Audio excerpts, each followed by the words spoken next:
Hey, what's up guys? It's ex-Morgan with My Spiritual Life, and today I want to hit you with a couple cool quotes that meant a lot to me. The first one is by Friedrich Nietzsche. In heaven, all the interesting people are missing. I'm going to follow that quote up with a quote by Machiavelli.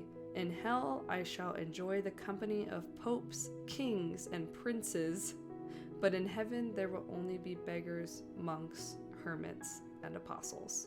I heard these quotes recently and man, it hit me hard, like in a good way. I grew up Mormon, and so I was always very, very afraid of the afterlife and what to expect in God's judgment, and it's just really interesting hearing these quotes and kind of rationalizing through those fears that I used to have, because in my opinion, it just didn't really make sense. It didn't really make sense to me the way that I believed limitations would be put on who would make it to heaven and who wouldn't. One thing that always stood out to me a lot too, as I was having my own personal faith crisis, I had a family member of mine who I really didn't like, and I didn't think that this family member treated people well.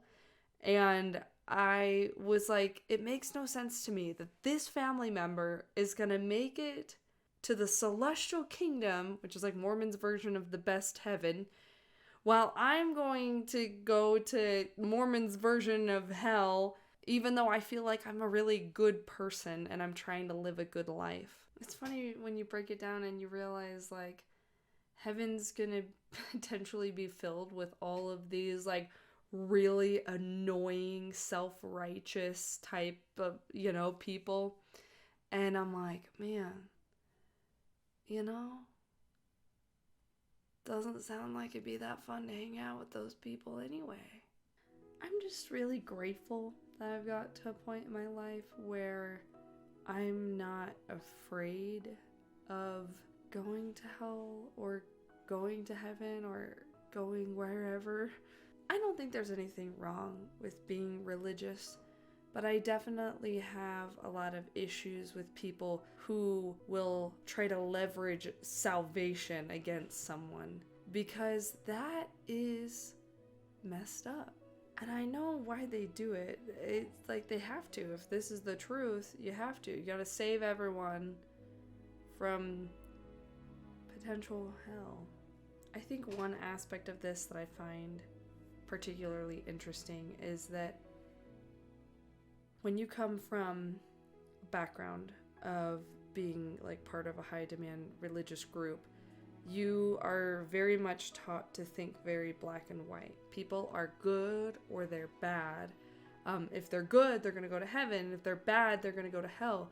But people are not that simple. One more quote I have for you guys that perfectly illustrates this is by Alexander Solzhenitsyn. If only there were evil people somewhere insidiously committing evil deeds, and it were necessary only to separate them from the rest of us and destroy them. But the line dividing good and evil cuts through the heart of every human being. And who is willing to destroy a piece of his own heart?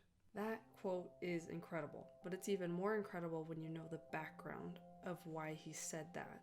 Alexander Solzhenitsyn was the writer of the Gulag Archipelago. He wrote about his experience in the labor torture camps that were taking place in Russia in the early 1900s. He was wise enough to understand that even though he was being tortured and many people were being killed, that he very well could have easily ended up on the opposite side of things, being someone that was doing the torturing and the killing.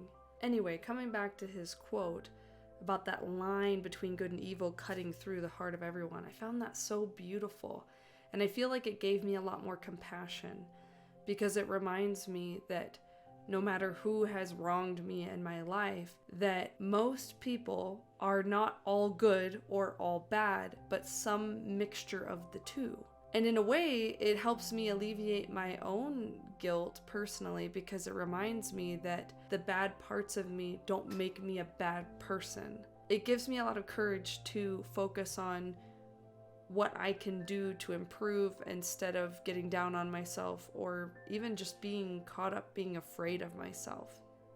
Because I think religion in my background really set this precedence to feel afraid of myself and my nature, that I'm just, bad at my core or something like that. Which, coming back to the whole thing about heaven and hell, I think he was incredibly wise to point out that the defining line between good and evil is really in between everybody.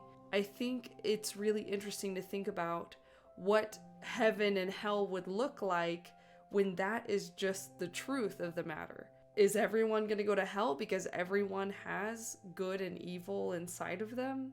Or is everyone going to go to heaven because they all have good inside of them? But usually what you see with religions, at least high demand ones that I've researched, is that there's, a checklist of this, and this, and you're going to heaven. And it doesn't always necessarily reflect that you're a good person by following that checklist. Anyway, I found these quotes super helpful as I continue to deconstruct and grow and try to be a better person. I hope you found them interesting as well. Thanks for watching this video. If you liked it, hit that subscribe button, and I'll see you guys in the next video. Peace.